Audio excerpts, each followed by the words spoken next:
दूसरी Pakistan international maritime expo and conference का बाकायदा आगाज़ हो गया है और पाकिस्तान के इकनॉमिक तनाजुर में भी इस कॉन्फ्रेंस को बड़ी अहमियत की हामिल समझा जा रहा है, चूँकि आइडियाज़ से पाईमैक को जो चीज़ मुख्तलिफ बनाती है वो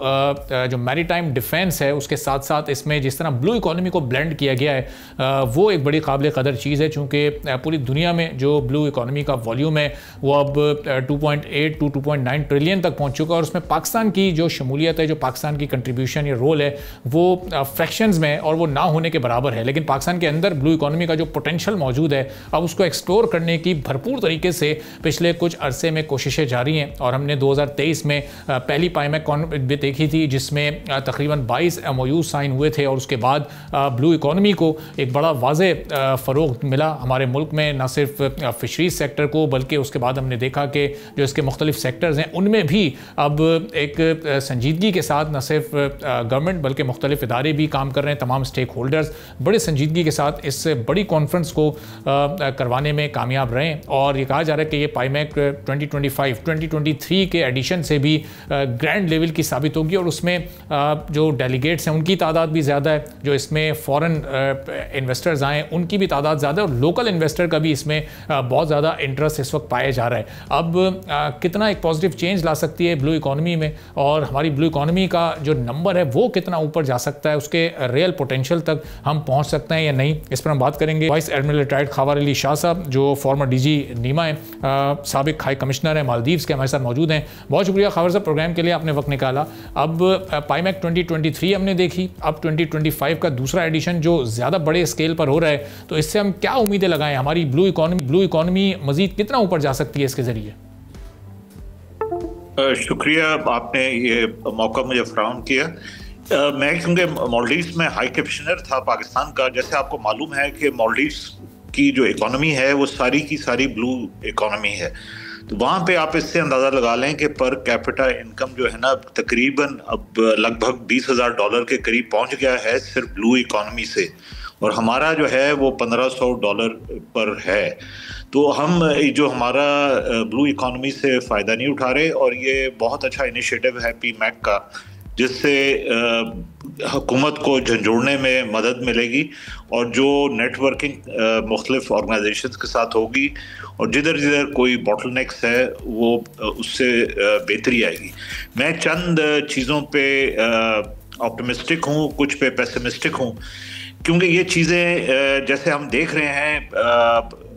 बतदरीज जो है वो मैरीटाइम सेक्टर में एक कमी वाक़ई हुई है। हमारे जैसे आपको मालूम है जो जहाज़ हैं वो कम होते गए हैं। हमारे पास इतना बड़ा कैप्टिव 110 मिलियन टन्स का हमारे पास कार्गो आता है, मगर जहाज़ हमारे वो नहीं उठाते। हमने आहिस्ता आहिस्ता इतनी मुश्किलात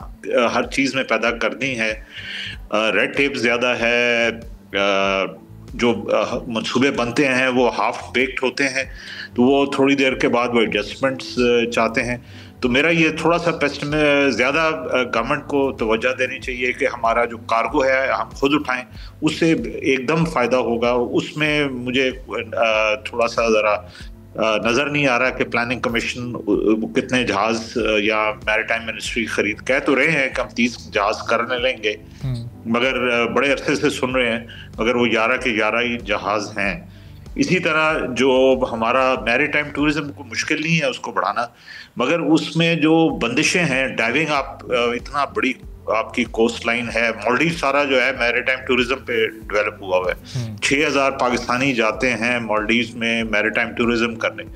पाकिस्तान में आपके पास डाइविंग की इजाज़त नहीं है, आप एक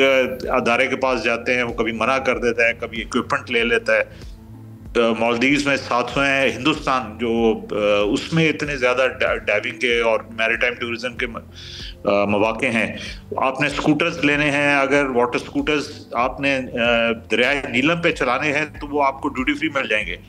मगर अगर कराची के बाहर चलाने हैं तो उस पर ड्यूटी फ्री आपको नहीं मिलेगा। तो मेरी गुजारिश है कि इसको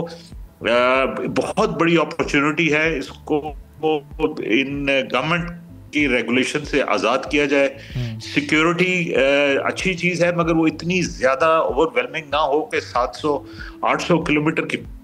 पूरी कोस्ट ही आप बंद कर दें किसी तरह की रिक्रिएशन के लिए। सही। और ये छोटे छोटे जैसे आपके पास मालदीव्स ने डेवलपमेंट की है अपने, वो इतनी बड़ी बूस्ट मिलेगी, आप लोकल